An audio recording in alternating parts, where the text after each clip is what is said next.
You got a check engine light on your car? We all get those from time to time, but we want to be able to diagnose that. And I've got a really good and inexpensive option right here in my hand. So let's take a look at this device right after this.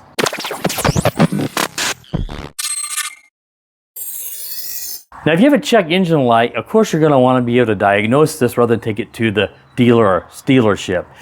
And you want to probably get yourself one of these OBD2 port readers. Now, there's a lot of them out there. A lot of them connect by Bluetooth to your phone, which I'll be showing you today. And some of them actually have a built-in screen, but those can get quite pricey. Now, if you want to really go cheap, of course, you might be able to get something like this. I've got this OBD2 reader. I picked up in Temu for like $13. It will, on this little LCD screen, give you the code. If it reads it right, I don't know if it even reads all the modules correctly, and there's no information. It is as basic as it gets. I ended up not really liking this because it just doesn't give me nearly enough information. Now, if you have like an import car, of course, you can go with something like the CarPal module, which I use on the BMW here. And this works really, really well. I have no complaints. But you look at about $70 for the module, and then I was paying about $100 a year just for the software, which is pretty pricey. Now, this does have the ability to code, so I can code custom things like the mirrors folding in, the windows going up with the lock button and stuff like that. The device I'm going to show you today can't do that, but you're paying $100 a year, and I mostly just want one of these for diagnosing a check engine light.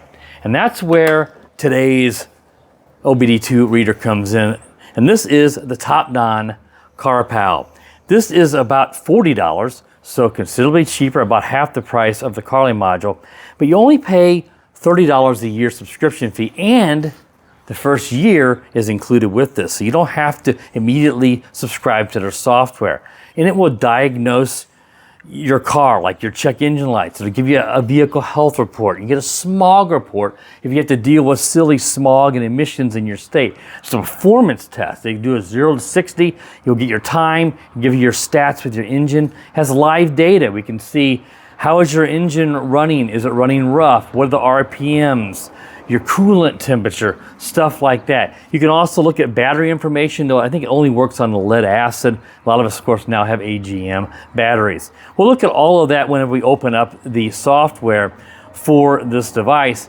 Now, you can register it to 3 different manufacturers. If you get rid of a car and you get a different manufacturer, you can remove one and add another. So I've got a Kia and a BMW and a Chrysler. I'm probably going to use it in a Chrysler minivan today, and we're going to try that out. And you just download that software package for that manufacturer, and that allows you to diagnose all the stuff for all the vehicles they make, and it just saves it to your phone as a software download package.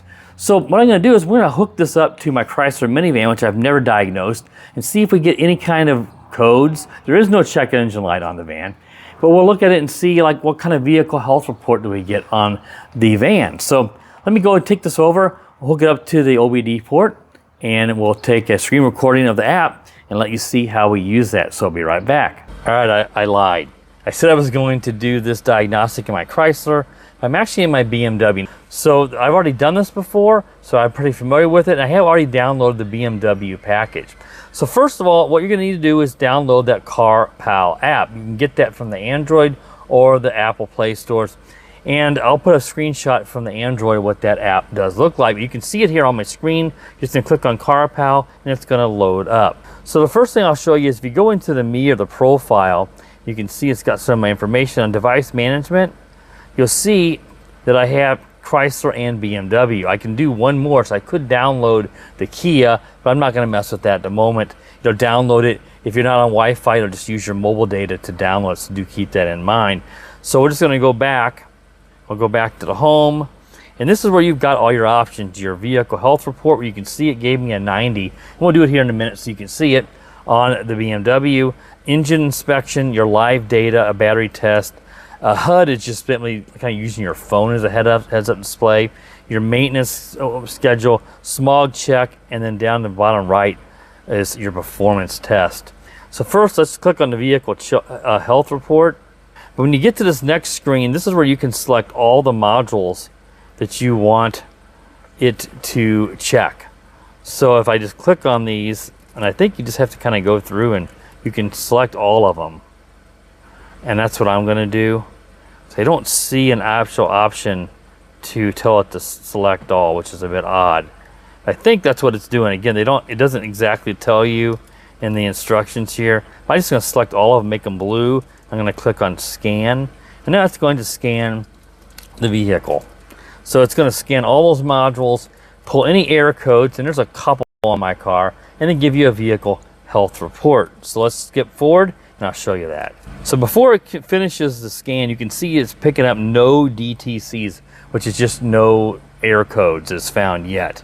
It's going to pick up a few. I know it's going to pick up one from the CIC because I have an aftermarket Android screen I installed on my car. So BMW module is seeing something goofy because that's not the original screen. You see we got one fault for the CBX and one for the CIC. And I think we'll probably get one more code here in a moment. Okay, now you can see that it has finished there. You can see where it's picked up fault codes. Most everything's fine. You got a fault code for the two I previously mentioned, and two in the FRM driver's side footwell module. So I clicked that, and you can see it has a minor and one says ignorable. I'm not even sure what this is. I don't know if you click it, does it give any information? Not really. But not a big deal. Now, if I wanted to, I could click down the bottom on clear DTCs, clear those codes out. Now, I have no check engine light on my dash, so I'm not worried about that. It would clear it out, but I'm sure they would come right back as it detected it again, whatever those are. They seem to be very minor issues.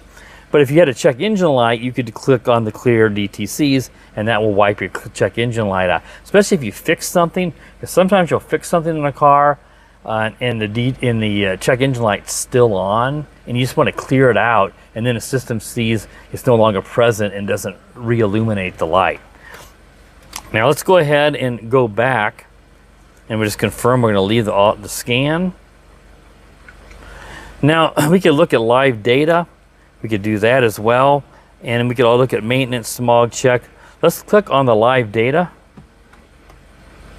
That's just going to give me a reading of the coolant temperature and RPMs and pretty neat stuff. Really useful if you're doing something to your car and you really want to confirm that it's running properly, because the check engine light might not always let you know about a small problem that you might want to know about. All right, so now it's gone through. It takes it about 30-45 seconds to actually complete it. And now we can see as we scroll through here, it says we're around 700 RPM. And of course, we're not moving, so our speed sensors are going to be at 0. If I were driving, we'd have more information here. Just your basic information. Even has barometric pressure. Really cool what the computers pick up on. I know somewhere in here, and I'm sure I've gone past it, but it has your coolant temperature in here as well. I just don't. I know I saw it when I looked at it before. So you can see the malfunction indicator lamp status. That's one thing. I do have a parking light that is needs to be replaced, and it's just when you're in park, and it illuminates that and tells me, and that's one thing the car's been picking up on as an error. And of course, you have a smog check here we could do. I'm not going to mess with that, but it's going to go through and it's going to read the protocols and give you information. I'm just going to back out of that. I'm not worried about that. And now we can click on the performance test. Now, I'm not going to do this because I'm parked in my garage, but you can see you have your 0 to 60 time. You can hit start, and I'm not sure if it gives you probably gives you a countdown and you punch it right when it starts, but I'm not exactly sure exactly how the test works. It's going to give you your coolant temperature, the engine load, and it'll give you your 0 to 60 time. That would be cool to try out sometime in my Kia Stinger if I could do it with launch mode. Pretty neat. Now another thing down here on the second tab at the bottom is mail, and this is where you can subscribe to the service.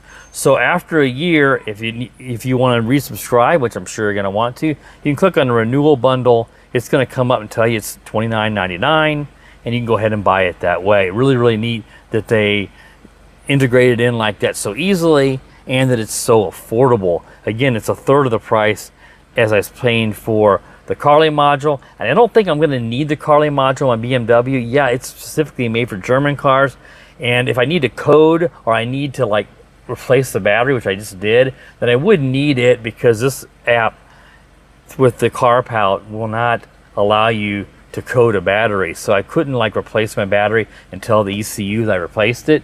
But if you don't need to do any coding, just your basic diagnostics, an engine report, and your check engine light information, this will do all that for a third of the price I was paying Carly. So I don't really need to do that anymore. So I have canceled my Carly subscription for now. I'm just going to use the CarPal over the next year, and if it fits my needs, which I think it will, then I am going to subscribe to it. All right, I think that kind of covers everything we need to cover in this video. And like I said, I'm really impressed with this thing. So what I suggest is if you're interested in this, check the video description and the pinned comment. I'll have a link to AliExpress where you can pick up this module. It was around $40, I believe. And again, it comes with 1 year of the subscription. So AliExpress was kind enough to sponsor this video. If you're interested in anything from AliExpress, please download the AliExpress app. You can find it inside of there. Use my affiliate code if you want to help support the channel. Pick this up. Didn't take long to get it at all. And man, you're going to save a lot of money compared to a lot of the other OBD port readers that are either really, really expensive for a big screen, or they're going to come with a really pricey software app.